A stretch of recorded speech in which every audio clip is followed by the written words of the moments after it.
Le jour où il a envoyé ce selfie depuis le salon VIP de l'aéroport, un verre de champagne à la main, avec cette légende narquoise, j'ai souri. Pas par blessure. Pas par tristesse. J'ai souri parce que, à ce moment précis, je savais que son monde venait de s'effondrer sans qu'il s'en rende encore compte.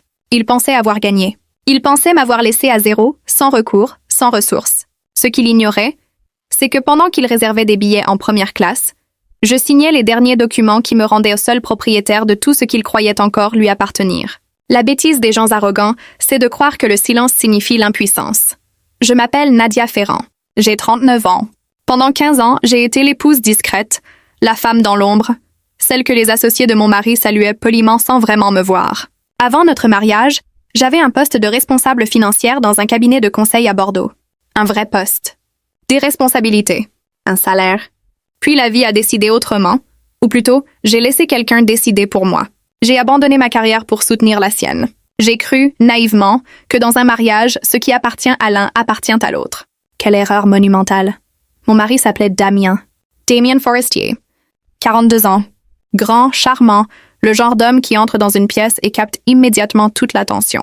PDG d'une entreprise qu'il avait fondée à Toulouse, dans le secteur de la logistique et du transport de marchandises.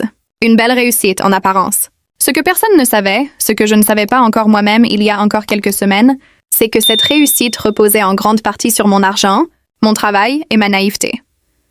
Nous nous étions rencontrés à 24 ans, lors d'un congrès à Bordeaux. Il était ambitieux. Je l'étais aussi. On s'était reconnus. On s'était aimés, je crois. Du moins, au début. 2 ans après notre mariage, il avait voulu monter sa propre structure. L'idée était bonne, le secteur porteur, mais il manquait de capital. C'est là que j'étais entrée dans la danse.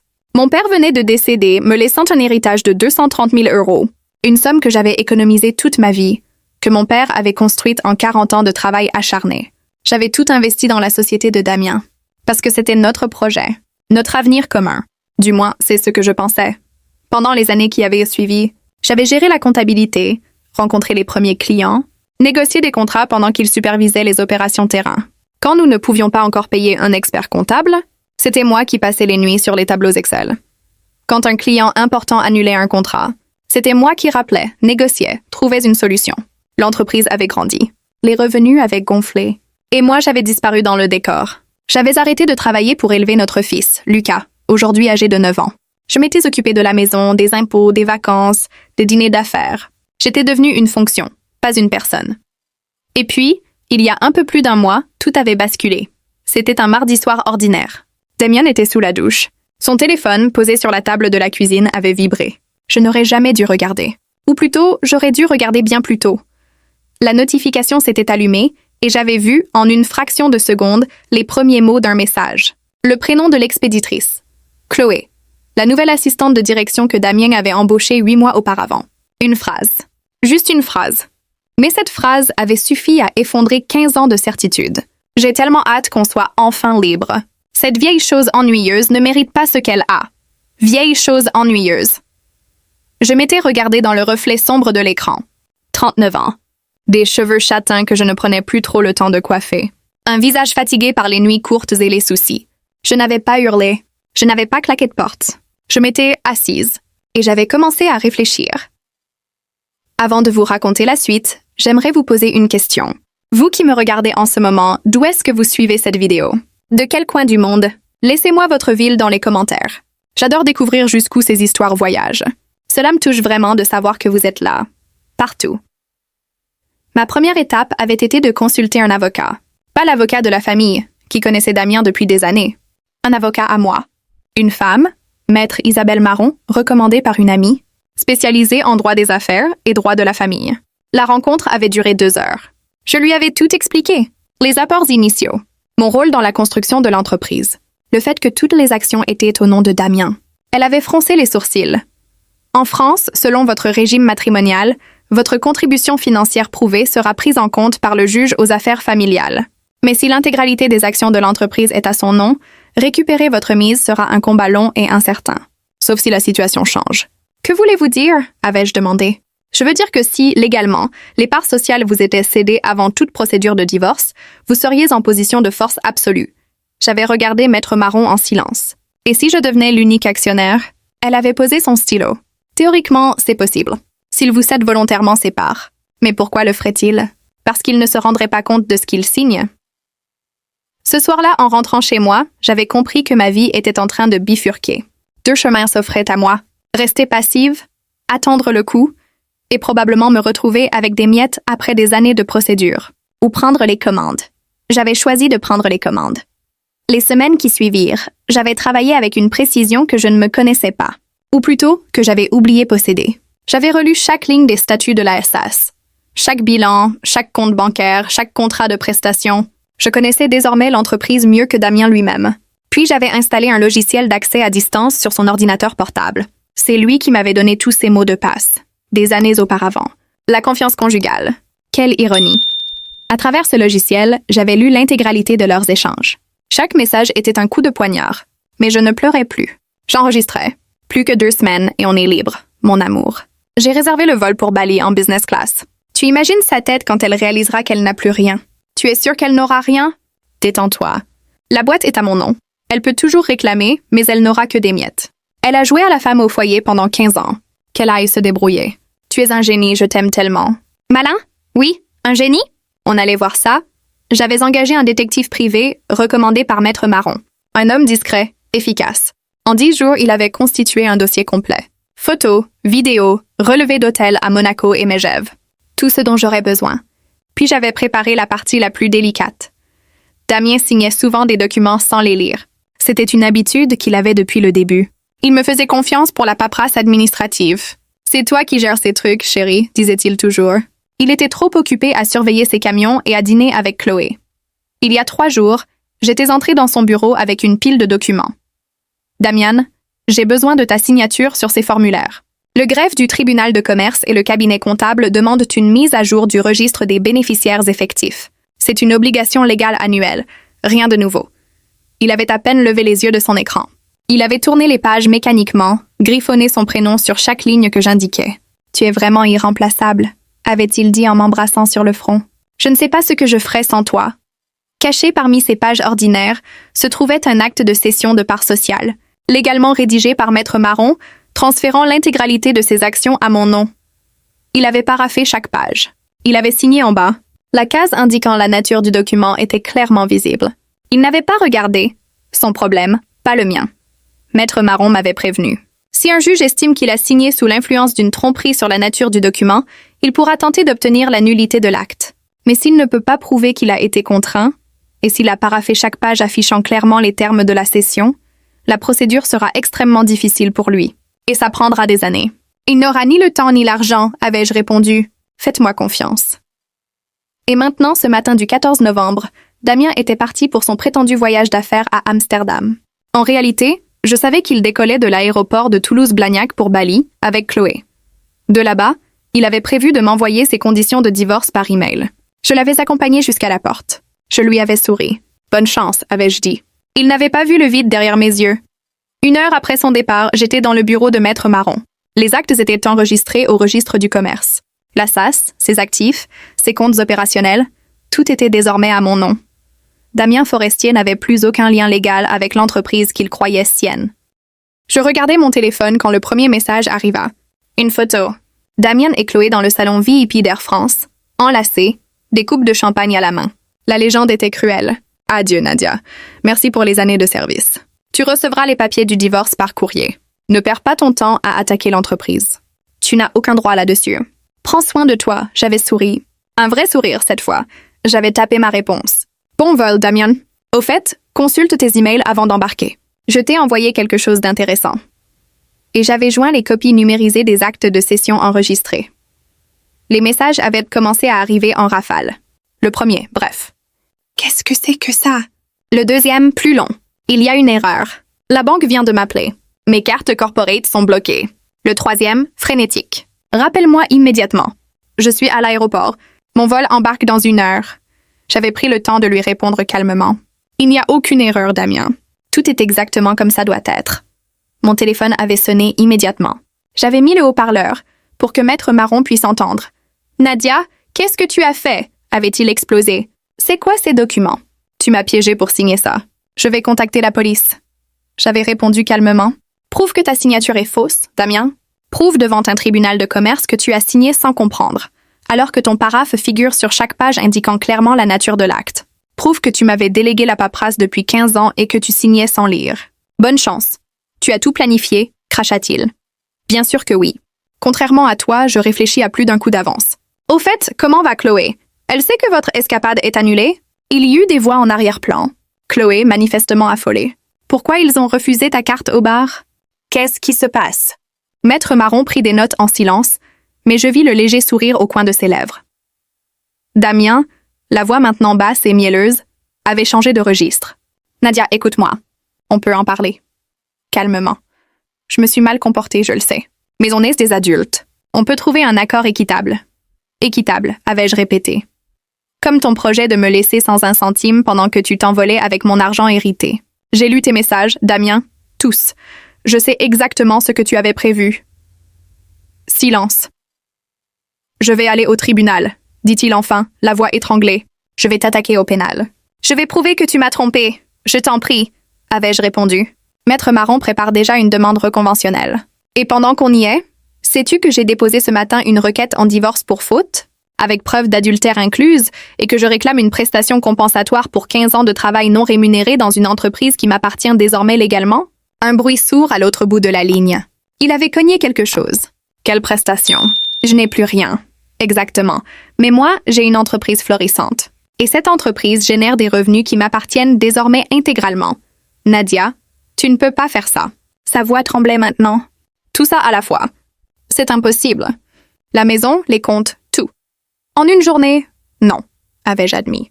Mais je m'y préparais depuis 1 mois. Silence absolu. Tu te souviens de ce message où Chloé m'appelait vieille chose ennuyeuse et où tu étais d'accord avec elle? Continuai-je sans le laisser parler. Tu pensais vraiment que j'étais trop stupide pour m'en rendre compte? Trop prévisible pour réagir. La ligne avait grésillé. Des voix confuses. Chloé qui s'énervait. Pourquoi ils refusent encore ta carte? Qu'est-ce qui se passe vraiment? Je lui ai dit de se taire, sèchement. Et j'entendis une petite note de surprise dans la voix de Chloé. La première fissure dans leur paradis de pacotille. Je raccrochai. Mes mains tremblèrent légèrement à cause de l'adrénaline. Mais une paix étrange, presque solennelle, m'avait envahi. Excellent travail, dit Maître Marron. Vous avez enregistré l'appel. Bien sûr, répondis-je. Application d'enregistrement automatique. Parfait. Ces menaces, son aveu implicite de la nature de leur projet, tout est gravé. Ça sera utile s'il essaie vraiment d'aller en justice. Mon téléphone vibra. Numéro inconnu. Tu crois que t'as gagné? Damien trouvera un moyen de tout récupérer. T'es qu'une calculatrice froide. Tu mérites d'être seule. Chloé. Évidemment, Maître Marron lut le message. Menace de l'autre partie. Sauvegardez ça. Tout fait levier. Je ne répondis pas à Chloé. Je laissai passer 30 secondes. Puis je tapais lentement. Dis à Damien que j'ai laissé un carton avec ses affaires personnelles à la réception de l'immeuble de bureau. J'y ai mis notre photo de mariage aussi. Je me suis dit que tu voudrais peut-être l'accrocher dans le studio que vous allez pouvoir vous payer maintenant. La réponse arriva instantanément. Quill Studio. On a des billets business pour Bali. Tu es pathétique. Vous aviez des billets, corrigeai-je. Maintenant, vous n'avez ni billets, ni de quoi en racheter. Bienvenue dans la réalité. Damien avait rappelé encore et encore. J'avais rejeté chaque appel. Chaque glissement du doigt sur le bouton rouge m'apportait une satisfaction froide et étrange. Puis une boîte vocale était apparue. Nadia, s'il te plaît, réponds-moi. Sa voix tremblait de panique. Je sais que je me suis très mal conduit. Je l'admets entièrement. Mais on peut en parler. Je vais prendre un taxi pour rentrer à Toulouse. On va s'asseoir comme des adultes. Chloé, c'était une erreur. Une erreur stupide. Tu me connais. On a 15 ans ensemble. S'il te plaît, comme son ton avait vite changé. 1 heure plus tôt, des photos narquoises. Maintenant, des supplications. Je répondis par message. Je t'en prie, essaye au tribunal. J'ai les enregistrements de nos échanges des 4 dernières semaines. Pas une seule fois tu n'as mentionné de contrainte. En fait, tu m'as remercié de gérer la paperasse. En plus de tes messages avec Chloé décrivant ton plan pour me laisser sans rien, bonne chance. À l'aéroport de Toulouse-Blagnac, Damien Forestier se tenait debout au milieu du terminal, serrant son téléphone jusqu'à ce que ses jointures blanchissent. Chloé Janvier, 29 ans, en robe sandro et avec son sac Celine, tirait nerveusement sur la lanière de sa pochette. « Bébé, qu'est-ce qui se passe? » souffla-t-elle. « Pourquoi la carte a encore été refusée? Ferme-la. » Il ne l'avait jamais regardée ainsi. Elle recula d'un demi-pas. Il était toujours si prévenant, si généreux, si attentionné. Elle ne reconnaissait pas cet homme aux yeux vides qui fixait son téléphone comme s'il venait de voir la mort en face. « Mais tu as un avocat, non? » murmura-t-elle. « Ils vont régler ça? » Il composa le numéro de Maître Véran, son avocat d'affaires. L'appel dura 8 minutes. À chaque minute qui passait, son visage se faisait plus livide. « Vous êtes en train de me dire que les documents sont solides », dit-il presque dans un souffle. La voix de Maître Véran resta neutre et professionnelle. « Damien, si vous avez apposé votre signature sur un acte de cession de parts sociales sans contrainte physique, et si vous étiez en pleine possession de vos moyens, prouver le dol sera un parcours du combattant. Surtout si elle peut démontrer que vous lui déléguiez habituellement la gestion administrative et que vous signez sans lire. Vous avez lu avant de signer? Non, avoua Damien. Elle s'occupait toujours de ces choses-là. Je lui faisais confiance. C'est votre erreur fatale, dit l'avocat avec une froideur presque clinique. Nous pouvons tenter une action civile, mais les probabilités sont faibles. Cela prendra des années et coûtera énormément. Des années. Combien ça coûte? Dit Damien d'une voix blanche. Je n'ai plus accès à mes comptes. Comment je suis censé vous payer? Un silence lourd s'installa. Il faut vous dire, Damien, que depuis ce matin, les honoraires de mon cabinet sont réglés par la nouvelle propriétaire légale de la SAS. En l'occurrence, votre épouse. Si elle décide de conserver nos services, je vous souhaite bonne chance. Le téléphone se tut. Damien regardait l'écran. Son univers venait de se réduire à la taille d'un couloir d'aéroport. « Bébé !»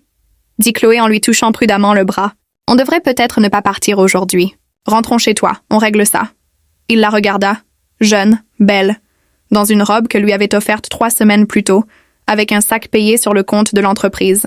Et soudain, il ne vit plus sa muse. Il vit le poids mort qu'elle représentait désormais. « Tu as des économies ?» demanda-t-il brusquement.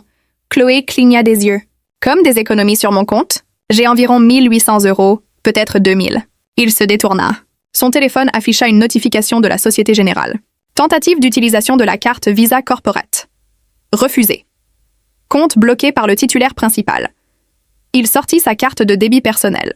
Il devait avoir une 50aine de milliers d'euros dessus. Il ouvrit l'application bancaire. Accès bloqué. Des sueurs froides perlèrent sur son front. L'annonce de l'embarquement retentit dans le terminal. Chloé s'anima. « C'est notre vol. On y va? » « Non, » dit Damien en marchant vers la sortie. Sa voix était plate comme creuse. Pendant ce temps, j'étais assise dans ma cuisine avec Maître Marron, un thé chaud entre les mains, regardant mon écran d'ordinateur. « Tout est enregistré au registre du commerce, » dit l'avocate. « La SAS est 100% à votre nom. Félicitations. » Je fermai les yeux un instant. 3 semaines de préparation. Un jour d'exécution. Mon téléphone vibra. Numéro inconnu. « Allô, sale calculatrice !» hurla la voix de Chloé dans l'écouteur. « Tu as tout détruit. Il se comporte comme un zombie depuis 1 heure. Tu es fier de toi. Tu as foutu en l'air nos vies pour te venger. »« Nos vies !» dis-je calmement en prenant une gorgée de thé. « C'est intéressant. Et qui a foutu en l'air la mienne pendant que vous planifiez tout ça dans mon dos? Il ne t'aimait plus depuis longtemps. » Tu refusais de voir la réalité. Nous avions quelque chose de vrai. Quelque chose de vrai. Je souris. Voyons à quel point c'est vrai dans 15 jours quand il faudra partager un studio et payer les courses avec 2000 €. Le vrai amour a la curieuse habitude de s'évaporer avec le solde bancaire. La vraie question, c'est de savoir si tu resteras à ses côtés quand trouver un appartement signifiera Vénitieux ou Mirail et quand son CV sera marqué d'une sortie forcée et d'aucune recommandation de son ancienne employeuse. Silence. Tu es sans cœur, murmura-t-elle. Non. Je suis une femme qui a récupéré ce qui lui appartenait. Les 230 000 € de l'héritage de mon père, plus 15 ans de travail non rémunéré. Calcule ce que ça fait. C'est le juste prix du marché. Je raccrochai. Maître Marron sourit discrètement. La demande de divorce pour faute est déposée, dit-elle. Nous demandons la dissolution du mariage, la non-intégration des actifs professionnels dans le partage puisqu'ils sont désormais à votre nom, et des dommages et intérêts pour préjudice moral ainsi que pour les 15 années de contribution non reconnues. Mon téléphone sonna. Un numéro local inconnu. Je répondis, Madame Ferrand? Ici l'agence Crédit Industriel, département entreprise. Monsieur Forestier est actuellement dans notre agence. Il exige l'accès au compte opérationnel. Il devient agité. Nos agents ne savent pas comment gérer la situation. Monsieur Forestier n'est plus PDG ni actionnaire de la société, répondis-je calmement. Il n'a aucun droit sur ses comptes. Si la situation dégénère, appelez la sécurité ou la police. Il se déplace vite, nota Maître Marron. Un nouveau message s'afficha depuis un numéro prépayé. Tu vas regretter. Je trouverai le moyen de tout récupérer. Ce que tu as fait est illégal. Je te le promets, tu ne t'en tireras pas comme ça. Maître Marron lut par-dessus mon épaule. Sauvegarder. Les menaces écrites sont d'excellentes pièces à conviction. Mon téléphone sonna à nouveau. Loïc, mon directeur des ressources humaines et ami de longue date dans l'entreprise. Nadia, où es-tu? C'est la panique ici. Damien vient de débarquer dans les bureaux. Il hurle. Il dit que tu as commis une fraude. La sécurité ne sait pas quoi faire. Dis à la sécurité que j'arrive. S'il résiste, appelle la police. Le trajet jusqu'au quartier d'affaires dura 25 minutes. Quand je franchis les portes, le hall était en effervescence. Damien, rouge de colère, gesticulait devant 2 agents de sécurité. « Je suis le fondateur de cette boîte », criait-il. « Personne n'a le droit de m'interdire l'entrée. » La voix froide qui coupa le silence, c'était la mienne. Tout le monde se retourna. Damien se figea. Il me dévisagea dans mon tailleur bleu marine, maître marron à ma droite, une liasse de documents sous le bras. « Les documents où tu m'as volontairement cédé toutes tes parts », dis-je d'une voix égale. « Ou prétends-tu que tu ne sais pas lire, que tu n'as pas paraphé chaque page, que tu n'avais pas pour habitude de me déléguer toute la paperasse depuis des années? Je vais te traîner en justice, » siffla-t-il. « Fais-le. Mon avocat sera ravi de présenter les preuves de ton adultère. Tes messages avec ton assistante, vos projets détaillés pour te débarrasser de moi et vider l'entreprise. Sécurité, raccompagnez monsieur hors du bâtiment et ajoutez son nom à la liste des personnes non autorisées. Tu vas le regretter, » murmura-t-il en passant devant moi. Je le regardais sortir. Puis je me retournai vers les employés réunis dans le hall, silencieux. Le spectacle est terminé. Réunion générale demain matin à 9 h. Quelques jours plus tard, je travaillais dans mon nouveau bureau, les yeux sur les bilans financiers, quand l'interphone bourdonna. « Madame Ferrand, Monsieur Émeric Dubaul, directeur administratif et financier, demande à vous voir. Il dit que c'est urgent. » Émeric entra. 7 ans dans l'entreprise, un homme méthodique, toujours discret. Il serrait un épais dossier. Son regard était épuisé, mais déterminé. « Il y a des choses que vous devez savoir, » dit-il. Depuis 6 mois, Damien m'a ordonné d'exécuter des transactions très irrégulières. Des virements vers des comptes offshore aux îles Caïmans. Des paiements à des fournisseurs fantômes qui n'ont jamais livré quoi que ce soit. J'ai tout documenté. Voici les copies de chaque transaction. Je regardais la première ligne du tableau récapitulatif et frémis. Des millions d'euros. Pourquoi n'as-tu rien dit avant? J'ai essayé. Il a menacé de me détruire professionnellement. J'ai gardé les preuves au cas où les autorités frapperaient un jour à ma porte. Combien au total? Environ 7 800 000 euros détournés. Et ce n'est pas tout. Il y a 2 semaines, il a contracté un prêt garanti de 5 millions d'euros au nom de l'entreprise en mettant notre entrepôt principal en garantie. Les 5 millions ont été transférés au Caïman dans les 48 heures. La première échéance tombe dans 20 jours. Mon estomac se noua. Damien n'avait pas seulement prévu de partir. Il avait prévu de faire couler la société après son départ, de me laisser propriétaire d'une coquille vide et d'une dette de 5 millions. J'appelais Maître Marron immédiatement. Il a détourné près de 8 millions et contracté un prêt frauduleux de 5 millions. J'ai toutes les preuves bancaires. Sa voix se fit grave. Si nous pouvons prouver qu'il a agi ainsi pour organiser sa propre insolvabilité et s'aborder la société avant de fuir, c'est de l'abus de biens sociaux, de la banqueroute frauduleuse et de la fraude fiscale. La dimension pénale s'ouvre. Ça peut signifier une peine de prison ferme. Mais il faut prouver l'intention. J'ai ces messages avec Chloé où il décrit en détail son plan de fuite, dis-je. Il mentionne les Caïmans dans un message du 28 octobre, et Émeric peut témoigner des ordres reçus. Je contacte le commandant Renaud, brigade de répression de la délinquance économique, dès demain matin à la 1re heure. Ce soir-là, j'élaborais le coup de grâce. J'avais fait localiser Chloé, qui vivait désormais dans un studio meublé du quartier de la Roseraie, à Toulouse. Je frappai à sa porte. Elle ouvrit, les yeux cernés, les cheveux mal coiffés. L'appartement derrière elle était un chaos de cartons et de valises à moitié défaites. « Qu'est-ce que tu veux ?» siffla-t-elle. « Je t'offre 50 000 euros en échange de ta coopération, » dis-je en posant un contrat sur la table basse. « Il t'a abandonné dès que l'argent a disparu, n'est-ce pas? Il t'a rendu responsable. J'ai besoin des preuves des comptes offshore. Tout ce que tu sais sur les virements au Caïman. » L'hostilité dans ses yeux laissa place à quelque chose d'autre. Une avidité froide et désespérée. Elle fouilla dans son sac à main et sortit une petite clé USB. Il pensait que j'étais juste une pièce décorative. Il m'a fait créer les sociétés écrans parce qu'il ne voulait pas tracer les opérations à son nom. J'ai copié tous les virements. J'ai les noms des sociétés et les numéros de compte. Je veux l'argent dans 48 heures. Marché conclu. 2 jours plus tard, Maître Marron branchait la clé USB sur son ordinateur. « C'est le Saint Graal, dit-elle. Victoire totale.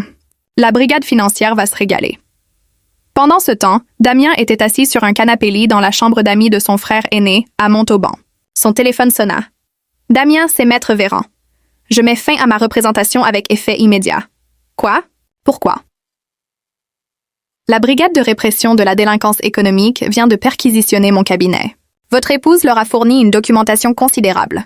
Vous êtes visé par une enquête pénale pour abus de biens sociaux, fraude fiscale et blanchiment d'argent. Vous m'avez menti sur l'étendue de votre implication. Ne me rappelez plus. Clic.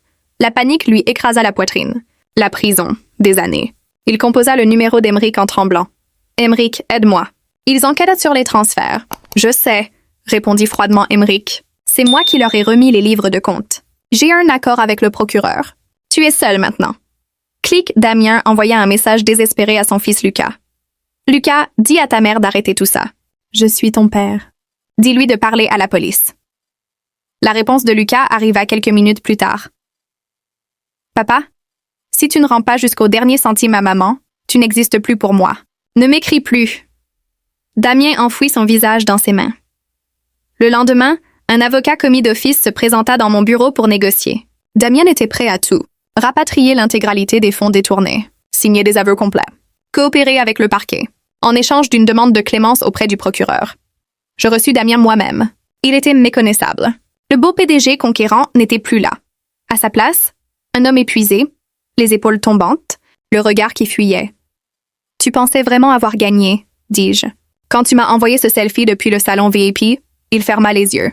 J'ai été stupide. Chloé m'a manipulé. Dès qu'il n'y a plus eu d'argent, elle avait disparu, je sais. Je lui ai acheté toutes ses données pour 50 000 €. Elle a un meilleur sens des affaires que toi. » Sa mâchoire se décrocha.